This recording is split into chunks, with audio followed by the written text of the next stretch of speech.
ዛሬ በጣም የተለየ ቀን ነው።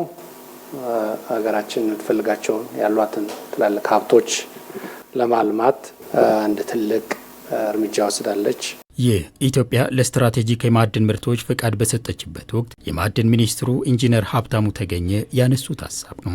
ፖታሽና ወርቅን ጨምሮ ከ6 አስርት ዓመታት በላይ ጥናት ሲደረግበት የነበረው የብረት ማዕድን ጥሬ ምርት በአገር ውስጥ ለማምረት ፍቃድ ተሰጥቷል። ይህም ያለን እምቅ ሀብት አልምቶ ከመጠቀም ባሻገር ዘርፈ ብዙ ጠቀሜታን የሚያስገኝ ነው። በዋናነት የሚጠቀሰው 3 ነገር ነው። አንድ ኤክስፖርት ነው።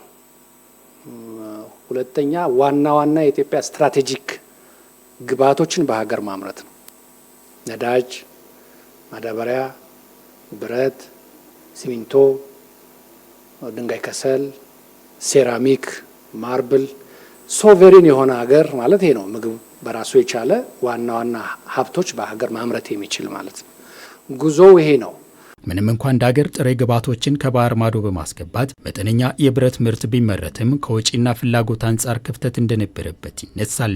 አሁን ጥሬ ግብዓቱን ከሀገር ውስጥ በማድረግ በአጭር ጊዜ ውስጥ ወደ ምርት እንደሚገባ የሚጠበቀውና ዛሬ ፍቃድ የተሰጠው አምራች ካምፓኒ የሀገር ውስጥ ፍላጎትን ከማሟላት ባለፈ ኢትዮጵያን በዘርፉ ቀዳሚ የማድረግ ውጥን ያለው ነው። ብረት ወደ 2 ሚሊዮን ቶን አካባቢ አሁን ላይ እንጠቀማለን። ሚኒማም እንደሰማችሁት ይሄ ፋብሪካ ወደ ስራ ሲገባ አሁን ያለውን ፍላጎት በሀገር ያመርታል በሚል ነው። የብረት እንደተናገርኩት የተፈረሙ ፕሮጀክቶች ለኤክስፖርትና ለኢምፖርት ሰብስቲቲዩሽን የሚሆኑ ናቸው። ብረት ፒውርሊ የኢምፖርት ሰብስቲቲዩሽን አጀንዳ ነው። በ18 ወራት ውስጥ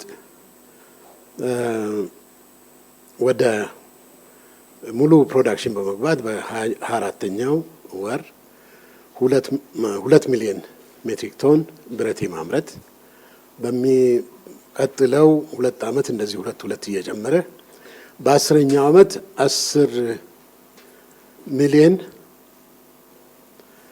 ሚሊዮን ሜትሪክ ቶን ማምረት የሚችል ራዕይ ይዞ ነው የተነሳው።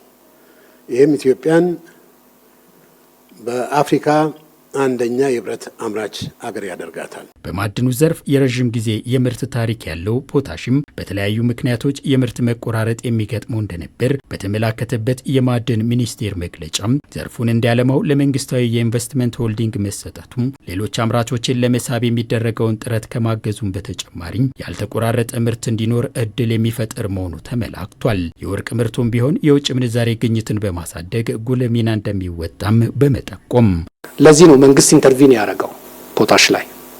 ምክንያቱም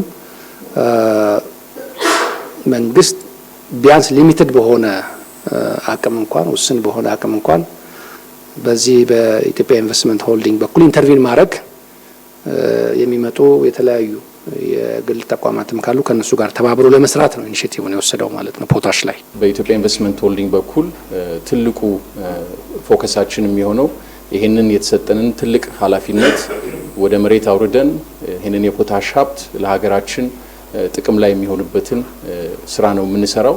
ለዚህም ሚኒስቴር መስሪያ ቤቱ ላደረገልን ትብብር በመንግስትም ለነበረው እምነትና ይህንን እንድንሰራ ስለተፈቀደልን በጣም ነው የምናመሰግነው።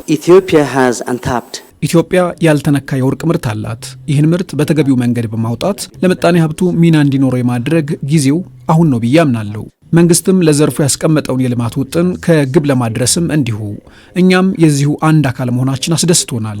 ግዴታችንን ለመወጣት በትጋት እንሰራለን። በጥቅሉ 4.2 ቢሊዮን ዶላር የኢንቨስትመንት ወጪ የሚደረግባቸው እነዚህ ፕሮጀክቶች የመንግስት የትኩረት አቅጣጫ እንደመሆናቸው መጠን በልዩ ክትትል ወደ ስራ እንደሚገቡም የማዕድን ሚኒስቴር አረጋግጧል። ይሄ ዝም ብሎ ኮንትራት አይደለም። ስትራቴጂክ የሆነው የሀገር ሀብቶችን ነው የምናመርተው። ዋና የሀገር ቀዳሚ አጀንዳዎች ናቸው። ስለዚህ ቅድሚያ ትኩረት የምንሰጣቸው ናቸው። ከክልል መዋቅር እስከ ፌደራል መንግስት እነዚህን ፕሮጀክቶች ተረባርበን የምናሳካቸው ናቸው። ፈተናዎች ይኖራሉ፣ ቻሌንጆች አሉ ይኖራሉ። በዛ መካከል የምንሰራቸው ስራዎች ስለሆኑ ይሳካሉ፣ ድጋፍ የሚደረግላቸዋል ብለን ነው በእኛ በኩል እናስብ። ዛሬ በይፋ የምርት ፍቃድ የተሰጣቸው አምራች ተቋማቱም የ2 ዓመት የግንባታ ጊዜያቸውን አጠናቀው ወደ ምርት ሲገቡም ለበርካቶች የስራ ዕድል እንደሚፈጥሩም ታምኖባቸዋል።